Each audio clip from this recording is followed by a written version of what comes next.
Today we're going to be taking a look at Galakonds Rest and Dragonblight for an open world AOE farm. I'd like to be able to compare this farm with maybe the XP per hour that you're seeing in dungeons and 4 and 5 man groups, the gold per hour potential, and just an alternative to farm XP if you don't want to quest and you just want to grind mobs endlessly. We're going to be taking a look at these camps along the perimeter of Galakonds Rest. So these mobs around the perimeter, they respawn every 60 seconds after they die. There's multiple camps. So I'm not really traveling from camp to camp too much, especially as a Boomkin. My starfall's on a 1-minute cooldown, and so I'm just focusing on this one camp over here. I think this one has one less mob than the camp I'm at, so if this area is contested, there's a couple different options for you. The mobs inside of here, they don't have a 60-second respawn time, but it's extremely dense, and the mobs, they stand in place, so they're really hard to AoE farm.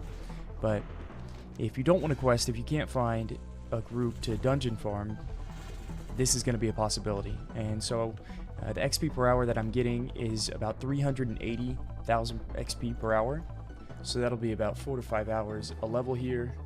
If you have gear previously at level 70, if you raid log from TBC, then this farm isn't for you. You'll probably just be spamming dungeons or soloing dungeons for a couple classes, but this is definitely for alts or anybody rolling on the fresh servers. I feel like in Northrend you'll spend 5 hours running around questing inefficiently, and at the same time you could just be grinding mobs. And so I want to show you the gear on the Boomkin.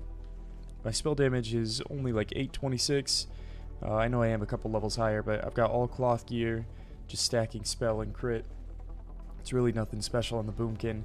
And if I had more gear, I'd probably go to different farming spots with more mob dense areas. But let me show you what the farm looks like here. So I do have to keep some hots rolling on me, just because I end up taking so much damage before the kill phase. It's not too bad. Pull here, keep everybody leashed. Go into Boomkin form.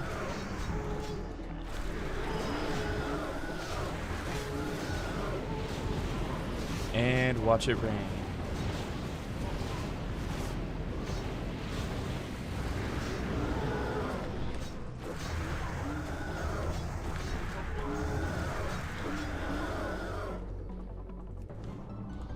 Oh, I got a little low there on this one pull, but finish him off. This guy will respawn a little bit later. That was honestly kind of a scuff pull compared to the other ones. They're normally super smooth, but yeah, normally you're just picking up fur, clothing, scraps. My bags are full from doing herbalism earlier. Here's one green already, but I can share with you some of the stats that I got in over an hour. So I filled up 2 bags worth of items. We had just tons of gray venerables, and then I got 14 green items. I got 4 stacks of frostweave cloth. I got 7 healing potions, 7 super mana potions, 2 agility scrolls, I think a stamina scroll, and a steel lockbox. So after the entire hour, we got 72 raw gold. I got another 45 gold from vendoring the gray items, and then an additional 100 gold from the green items. And I think if you had, somebody that disenchanted those greens, you'd probably make a little bit more, but that came out to about 250 gold per hour, just casually farming this area for 60 minutes. And I think that this area, it won't be too competitive, especially if you have the respawns and you're killing them consistently every 60 seconds.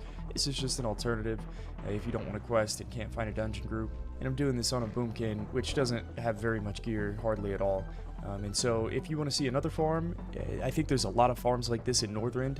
There's a lot of potential where mobs have 60-second respawn times, but I think a lot of their XP is reduced in half, or they don't give XP at all. But yeah, if you'd like to see other farms, leave it in the comment section.